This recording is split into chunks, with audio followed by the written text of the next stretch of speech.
바로 시작하겠습니다. 먼저 본머스와 브라이튼의 경기를 분석해 보도록 하겠습니다. 본머스 잉글랜드 1부 12승 패무패승입니다. 브라이튼을 상대로는 아주 약했던 전력입니다.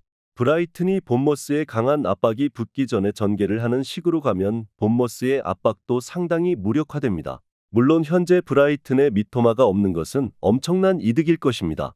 지금까지 본머스를 온더볼 양상에서 매우 잘 괴롭힌 자원이었고 본머스 상대로 3골을 기록하는 등 본머스 킬러 노릇을 톡톡히 해왔습니다. 수비에서의 부담이 꽤 줄어들 것 같은 상태입니다. 브라이튼 잉글랜드 1부 11위 패무패입니다.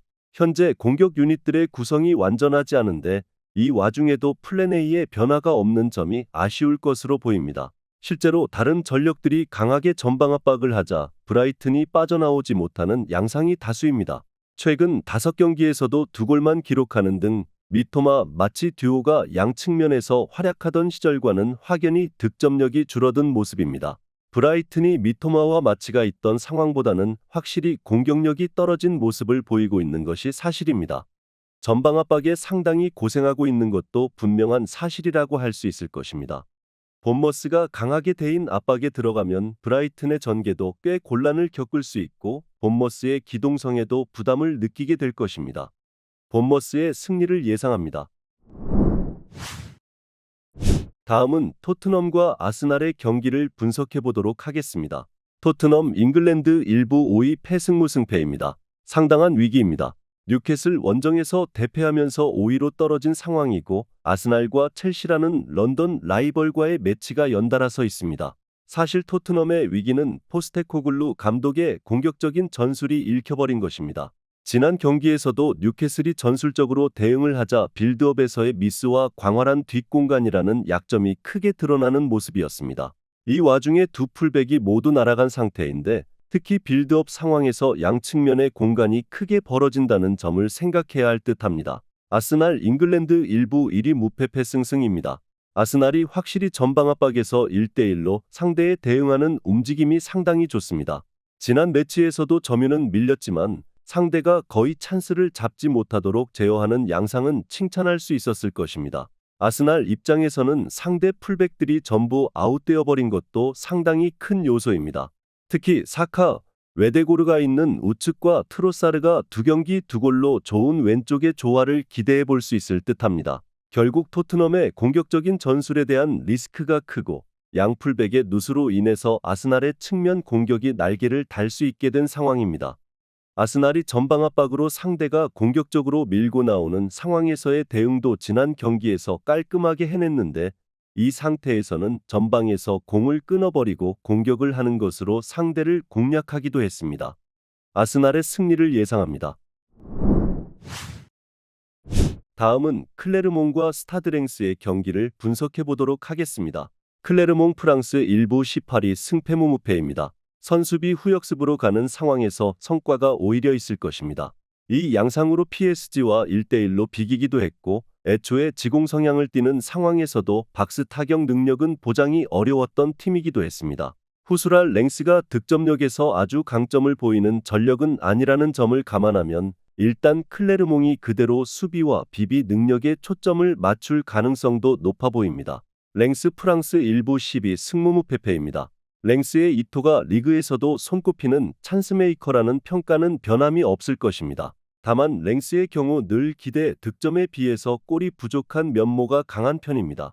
중앙에서의 압박과 점유 유지라는 면에서 강점을 가진 팀이라는 점은 변함이 없겠으나 하위 전력을 상대로도 승리를 장담할 수 없는 득점력이 문제입니다. 결국 랭스의 득점력이 문제입니다. 클레르몽이 아예 잠가버리는 식으로 운영하게 되는 상황에서는 찬스메이킹에 비해서 부족한 득점력이 문제가 될 소지가 있을 것입니다. 클레르몽이 비비기 능력으로 PSG와 무승부를 기록하는 기염을 토하기도 했습니다. 언더 2.5를 예상합니다. 다음은 로리앙과 툴루즈의 경기를 분석해 보도록 하겠습니다. 로리앙 프랑스 1부 17위 무패패패입니다. 파리 생제르맹의 체급을 이겨내지는 못했습니다. 하지만 지난 경기에서도 하프라인 부근에서 공을 뺏겨서 역습을 허용하는 등 로리앙의 수비적인 문제가 드러났던 모습입니다. 툴루즈가 압박을 하는데 능한 팀이다 보니 로리앙이 지난 경기처럼 실수가 연발하는 상황에서는 비슷하게 수비적으로 문제를 드러낼 가능성이 높아 보이는 상황입니다. 툴루즈 프랑스 일부 11위 패승무 승무입니다. 툴루즈의 압박이 원정에서는 통하지 않는다는 이야기도 있었습니다. 에너지 레벨 조절이 원정에서 더 힘들다는 것을 생각하면 일리가 있습니다. 하지만 2024년 리그 원정 5승 1패를 기록하는 등 원정에서도 이제는 밸런스가 상당히 좋아진 모습입니다. 물론 툴루즈도 득점력에서의 기복이 없지는 않지만 르아브르를 제외하면 10위 아래의 팀들 중 실점을 가장 적게 하는 팀입니다. 저득점 양상에서도 강한 팀이라는 것입니다. 결국 로리앙이 하프라인에서 압박하는 상황에서는 턴오버가 일어나는 양상이 나올 가능성이 높은 상황입니다. 툴루즈가 압박에 상당히 적극적이고 이 양상이 원정에서도 통하고 있다는 점은 중요하게 생각해야 할 듯합니다. 그나마 툴루즈도 골 결정력이나 찬스를 자유자재로 높이는 팀은 아니라고 볼 수는 있을 듯합니다. 툴루즈의 승리를 예상합니다. 마지막으로 스트라스부르와 니스의 경기를 분석해 보도록 하겠습니다. 스트라스부르 프랑스 일부 13위 승승무승패입니다. 빌드업을 중앙에서 정교하게 하는 것에는 재능이 그다지 없는 편입니다. 하지만 스트라스부르의 무기는 수비와 압박에서의 힘입니다. 오히려 니스가 이런 유형의 팀에게는 속공을 할 기회 자체가 사라지면서 부진한 흐름입니다. 스트라스부르가 니스를 상대로 상당히 진땀을 빼게 만드는 수비적인 강세에서는 기대를 걸어볼 가치가 충분할 것으로 보고 있습니다. 니스 프랑스 일부 5위 승패무승무입니다. 확실히 강호들보다는 약체를 상대할 때가 문제입니다. 특히 원정에서는 6위 이상의 팀을 상대로 무패지만 그 아래 순위를 상대로는 2승입니다.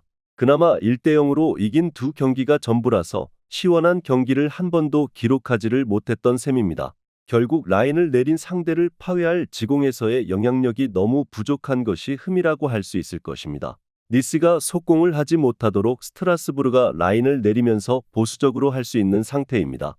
실제로 이 상태에서 니스를 상대로 재미를 꽤 본 전적도 있는 것이 사실입니다. 그나마 스트라스부르가 공격 상황에서의 전개에 아주 흔한 팀이 아니라는 점이 니스 입장에서는 다행입니다. 언더 2.5 양상 속 무승부를 예상합니다. 영상에서 알려드리는 내용들은 모두 1차 분석 내용들이며 2차 분석과 최종 조합픽은 영상 하단 고정 댓글 링크로 문의 주시면 안내 도와드리도록 하겠습니다. 시청해주셔서 감사합니다.